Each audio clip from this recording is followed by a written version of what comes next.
আগের যুগের উম্মতদের বয়স বেশি হতো, যেমন জিনদের বয়স বেশি। একবার এক মজলিসে কিছু জিন উপস্থিত হয়, আমিও সেখানে ছিলাম। তো বয়স জিজ্ঞাসা করা হচ্ছিল কোন জিনের বয়স কত, 100, 200, 500, 1000 ইত্যাদি বলতে বলতে এক জিন বলল তার বয়স 1600 বছর। তো ভাবলাম তো এ তো সাহাবি হবে, আমাদের নবীর বিয়োগের পর তো হয়েছে মাত্র 1500 বছর, এ তো আরও 100 বছর আগে। তো জিজ্ঞেস করা হলো আপনি সাহাবি কিনা। 1600 বছর বয়স শুনে আমি দরখাস্ত পেশ করলাম যে আমাদের সাথে একটু মুসাফা করুন, আমরা মুসাফা করি। সে রাজি হয় না, অনেক পিড়াপিড়ি করা হলো, রাজি হয় না। তখন আমার সন্দেহ হইল, আগে তো মনে করছি সাহাবি। সন্দেহ হওয়াতে জিজ্ঞেস করা হলো আপনি সাহাবি কিনা। কয় না, আমি সাহাবি নই। কেন, নবী করিম সাল্লাল্লাহু আলাইহি ওয়াসাল্লামকে দেখেননি? দেখেছি। ওনার হাতে হাত দিয়ে ইসলাম গ্রহণ করেননি? কয় না, করিনি। কেন করলেন না? তখন বিশ্বাস হয়নি তাই করি। এখন কি মুসলমান? হ্যাঁ, এখন মুসলমান। কিভাবে হলেন? বললেন যে শাইখুল আরব ওয়াল আজম সৈয়দ হুসেন আহমদ মাদানী রাহেমাহুল্লাহ একখানা জিন ও ইনসানের হাসর মাঠের হিসাব নিকাশ নিয়ে ওয়াজ করছিলেন। তো আমি পাশে এক গাছের ডালে বসে বসে তার ওয়াজ শুনেছি। তখন আমার অন্তর পরিষ্কার হয়ে গেছে যে ইসলাম হক, হাসর মাঠের হিসাব নিকাশ হক। আমি তার হাতে হাত দিয়ে ইসলাম গ্রহণ করেছি। আর সত্য বলেন না মিথ্যা বলে বুঝারও তো দরকার। তাই প্রশ্ন করলাম যে ওনার কিছু খোলাফাদের নাম বলেন তো। তো বলতে বলতে আমার নানা শ্বশুর আল্লামা দিলাওয়ার হুসাইন রাহেমাহুল্লাহ, যিনি ব্রাহ্মণবাড়িয়ার মোফাসসির হুজুরও পীর ছিলেন, ওনার নামও বললেন। আমি জিজ্ঞেস করলাম ওনার কয় ছেলে বলেন তো। ওনার বাড়ির পাশে আমাদের বাড়ি, 5 ছেলের কথা বলল, তাও বলল সত্য। জিজ্ঞেস করলাম উনি এখন কি করেন। উনি তো মারা গেছেন, আসলেও মারা গেছেন। এরপর বলল যে আমি প্রতি মাসে একবার এসে ওনার কবর জিয়ারত করে যাই। তো বিশ্বাস হলো ঠিকই এখন মুসলমান। তো মোসাফা করেন না কেন? মোসাফা করেন। কয় না, করবো না, এটাতে রাজি না। অনেক বিয়ার পর এতটুকু রাজি হলো যে আমার সাথে করবে, তা এখন নয়, কোনো এক সময় আমি টের পাবো না। করছে না করছে আল্লাহ ভালো জানে। যাই হোক, তো আগের যুগের উম্মদের এইভাবে লম্বা হায়াত হইত। তো বনি ইসরাইলের এক ব্যক্তি দীর্ঘ 500 বছর যাবৎ এবাদতে মগ্ন ছিলেন, কোনো গুনার ধারে কাছে যাননি। হাসর মাঠে তার জান্নাতের সিদ্ধান্ত হয়। তিনি মনে মনে ভাবলেন যে আমার এবাদতের বিনিময়ে আমি জান্নাত পেয়ে গেছি, কিন্তু ভাবাটি সঠিক ছিল না। তাই আল্লাহ রাব্বুল আলামিন তাকে বোঝানোর লক্ষ্যে ফেরেশতাদেরকে বললেন লোকটিকে জান্নাতে নিয়ে যাও, তবে জাহান্নামের কিনারা দিয়ে ঘুরিয়ে নিয়ে যাও। লোকটিকে নিয়ে যখন জাহান্নামের কিনারায় আসা হয়, জাহান্নামের ভয়াবহ আযাব এবং তর্জন গর্জন শুনে ভয়ে তার মুখ শুকিয়ে পিপাসায় কাতর হয়ে জিহ্বার সামনে বেরিয়ে ঝুলতে থাকে। পানি পানি বলে চিৎকার, কিন্তু কোথায় পাবে পানি? এর মধ্যে দেখে এক ব্যক্তির হাতে এক গ্লাস পানি, গিয়ে ধরবে, ভাই আমি পিপাসুক, আমাকে পানি দাও। বলবে আমি তো পানি মুফতে দেই না, বিক্রি করি। তো টাকা পাবো কই? এই জগতের টাকার নাম হলো নেকি। এক এক এলাকার পরিবর্তনে কারেন্সির নামের পরিবর্তন ঘটে। আমাদের বাংলাদেশের মুদ্রার নাম কি? টাকা। সৌদি আরবের মুদ্রার নাম রিয়াল, আমেরিকার মুদ্রার নাম ডলার, ইউরোপের মুদ্রার নাম পাউন্ড কিংবা ইউরো, রাশিয়ার মুদ্রার নাম রোবেল, কুয়েতের মুদ্রার নাম দিনার। তো আখেরাতের মুদ্রার নাম নেকি। এই যে আমরা বলি অমুক কাজ করলে 10 নেকি, অমুক কাজ করলে 100 নেকি, মানে আখেরাতের 10 টাকা, আখেরাতের 100 টাকা। নেকির বিনিময়ে পানি বিক্রি করি। লোকটি বলল আমার কাছে 500 বছরের নেকি আছে, অসুবিধা নেই, নেকি দিব, পানি দাও। কয় না, আগের দাম দোস্ত ঠিক হোক তারপরে পানি। কত? আমি বলবো না, তুমিই বলবো। যারা একটু চালাক ব্যবসায়ী, দোকানদার, এরা গ্রাহকের ওজন বোঝার জন্য পণ্যের মূল্য নিজে না বলে গ্রাহককে দিয়ে বলায়া অধিক পয়সা কামায় আনে।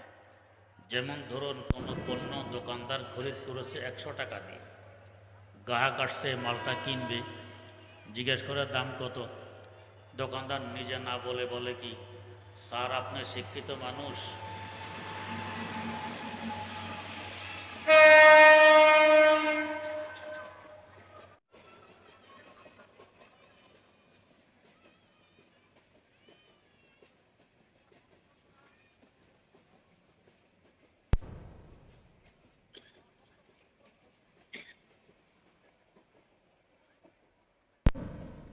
নিজের দাম না বলে একটু ফার্ম পট্টি দেয়, স্যার আপনি শিক্ষিত মানুষ, এগুলো তো আপনারা ব্যবহার করেই থাকেন, আমার কি বলা লাগে, আপনি বলে নিয়ে যান, আমার যদি পোষে আমি দিয়ে দিব, দামাদামি তো দরকার নেই। বেচারা ফার্ম পট্টি খেয়ে কয় 400 টাকায় দিবেন, কয় স্যার কি বলতেছেন, কিনা দামও তো বলেননি, সে তো কিনেছে 100 টাকা দিয়ে, আর এ তো বলতেছে 400, তো কিনা দাম তো বলেনি ঠিকই। বেচারা শরমে বরমে আচ্ছা আরও 100 দিব, দিয়ে দেন। কয় ঠিক আছে স্যার, এত কষ্ট করে আসছেন, এই ফিরিয়ে দিতেও তো লজ্জাও লাগে, ঠিক আছে লাভ কিছু কম হইলে হোক, নিয়ে যান, 400 টাকা কামায়। আর যদি নিজে দাম চাইতো, হয়তো বেশির থেকে বেশি 100 টাকার মাল দাম চাইতো 200 টাকা, 100 কামাইতে পারত, এখন 400 কামায় নিল। তো চালাক দোকানদাররা গ্রাহকের ওজন বোঝার জন্য নিজে মূল্য বলে না, গ্রাহককে দিয়ে বলায়। তো ওই লোকটি বলবে পানির মূল্য কত, আমি বলবো না, তুমিই বলবো, এর তো আর অপেক্ষা সহ্য হয় না। তাই সে বলে ফেলবে 100 বছরের নেকি দিব, 4 ভাগের 1 ভাগ দিয়ে দাও। কয় না, এত সস্তায় দিতে পারবো না, অপেক্ষা তো আর সহ্য নয়, বলে ফেলবে ভাই 250 বছরের নেকি দিব। কয় না, এখনো দাম কম বলতেছ, দিতে পারবো না। ও 450 বছরের নেকি দিব, 4 ভাগের 3 ভাগ পানি দাও, জীবন যাচ্ছে। কয় না, দিতে পারবো না। আর অপেক্ষা সহ্য নয়, বলে ফেলবে 500 বছরের সব নেকি দিয়ে দিব, পানি দাও। এ সময় গায়েব থেকে আওয়াজ আসবে, বন্দা মাত্র 1 গ্লাস পানির বিনিময়ে 500 বছরের নেকি দিয়ে দিয়েছ, এখনো পানি তোমার হাতে আসবে কি আসবে না তুমি নিশ্চিত নও। দুনিয়ার থাকা অবস্থায় কত লক্ষ গ্লাস পানি ব্যবহার করেছ, ওগুলোর বিনিময় কোথায়? এর বাইরে আরও অসংখ্য অগণিত কোটি কোটি নিয়ামত ভোগ করেছ, ওগুলোর বিনিময় কোথায়? তো চিন্তা করুন, আমরা আমাদের আমল দিয়ে জান্নাত পাবো? কখনো না। ও তো 500 বছর আবাদত করেছে, আমাদের হায়াতে 60 থেকে 70। যদি 60 বছর হায়াত পাই, 30 বছর তো ঘুমাইয়ে কাটাইলে। আর এখন তো ঘুম আরও বেশি, দিনের 11টা 12টা পর্যন্ত ঘুমাই, ফজর ফুজর বাদ। তো অর্ধেকও যদি ধরি, 30 বছর ঘুমে গেছে, আরও 15 বছর গেছে নাবালেগ অবস্থায়, আর আছে 15। এই 15 বছরও যদি নামাজ কালাম পড়েও থাকি, সবচেয়ে লম্বা নামাজ তো হলো জোহরের নামাজ, 10 রাকাত। এটা পড়তেও 10 থেকে 12 মিনিট লাগে। অজু তুদু সহকারে যদি আধা ঘন্টা ধরি, 5 ওয়াক্ত নামাজে মাত্র 2.5 ঘন্টা গেল। তো 24 ঘন্টার মধ্যে 2.5 ঘন্টা বাদ দিলে আর কতটুক থাকে? আর থাকে 22.5 ঘন্টা। এই 22.5 ঘন্টা গেল সব আমাদের দুনিয়ার কাজে কিংবা গুনাহে, মাত্র 2.5 ঘন্টা নেকের কাজ। এই নেকের কাজও নামাজ হয়েছে কয় ওয়াক্ত? তাহলে এই নেকে দিয়ে জান্নাত পাওয়া যাবে? জান্নাত পেতে হলে আল্লাহ পাকের রহমত ছাড়া আর কোনো গতি নেই।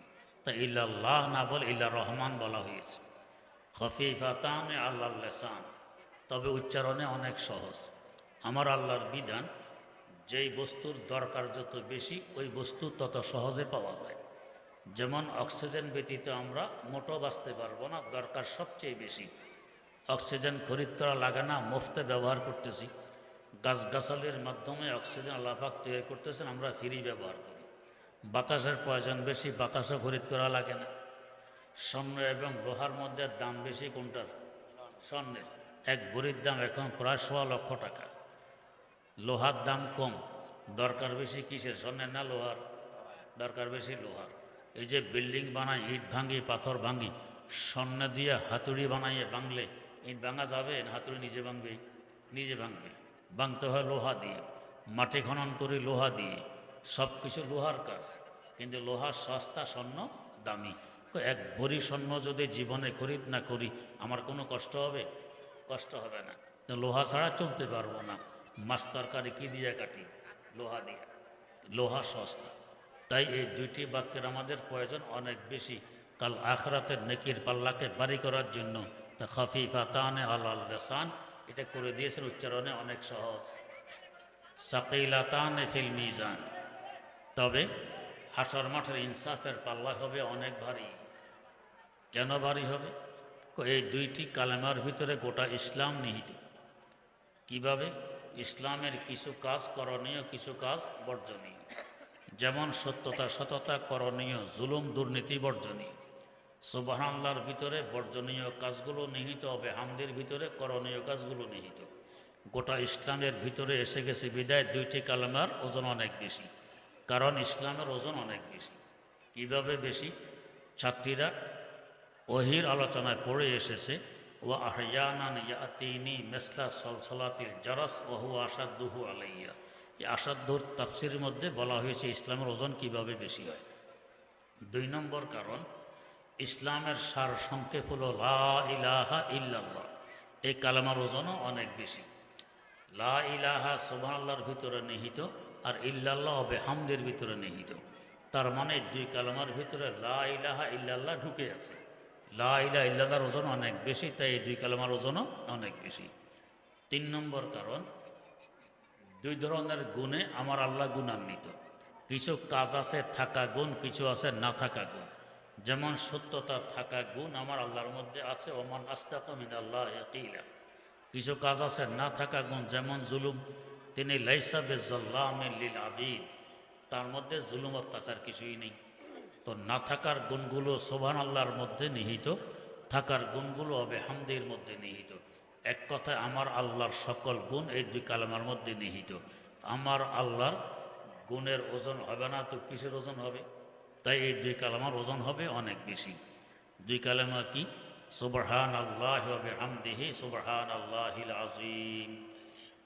এই বুখারী শরীফে বর্ণিত, যদি আল্লাহর কোনো বন্দা শুধু সুবহানাল্লাহি ওয়া বিহামদিহি দৈনিক 100 বার পড়ে, তো তার গুনাহ যদি সাগরের পানির ফেনা পরিমাণ হয়, আল্লাহ সব ক্ষমা করে দেন। তো সাথে সুবহানাল্লাহিল আযীম যোগ দিলে ফজিলত দ্বিগুণ হয়ে যাওয়ার কথা। অতএব এই 2টি বাক্য উঠতে বসতে চলতে ফিরতে, এমনকি অজু গোসলেরও শর্ত নেই, বেশি বেশি পড়তে থাকবে, ইনশাআল্লাহ আখিরাতে ইনসাফের পাল্লার ওজন বেশি হবে, নেকির পাল্লা। এরপর একটি কথা, দাওরায়ে হাদিসে হাদিস এবং হাদিসের ব্যাখ্যা সহকারে প্রায় 1 লক্ষ হাদিস পড়ানো হয়। এ লক্ষ হাদিস পড়ার সময় বলতে হয় কালান নবী সাল্লাল্লাহু আলাইহি ওয়াসাল্লাম। ব্যাখ্যা বিশ্লেষণ করতে গিয়ে কোন হাদিসের ব্যাখ্যায় 5 বার, 10 বার, 15 বার, 20 বারও বলতে হয় রাসূলুল্লাহ সাল্লাল্লাহু আলাইহি ওয়াসাল্লাম বলেন। সব মিলিয়ে গড়ে যদি 5 বারও ধরা হয়, এই 1 লক্ষ হাদিসে কমাস কম 5 লক্ষ বার দুরূদ শরীফ পড়া হয় প্রত্যেকটি ছাত্রীর। হাদিস শরীফে আছে মান সাল্লা আলাইয়া মাররাতান সাল্লাল্লাহু আলাইহি আশরা মাররা, যে আমার উপর একবার দুরূদ পাঠ করবে আল্লাহ তার উপর 10টি রহমত নাজিল করেন। এই হিসাবে 5 লক্ষ দুরূদের বরকতে রহমত আসবে 50 লক্ষ।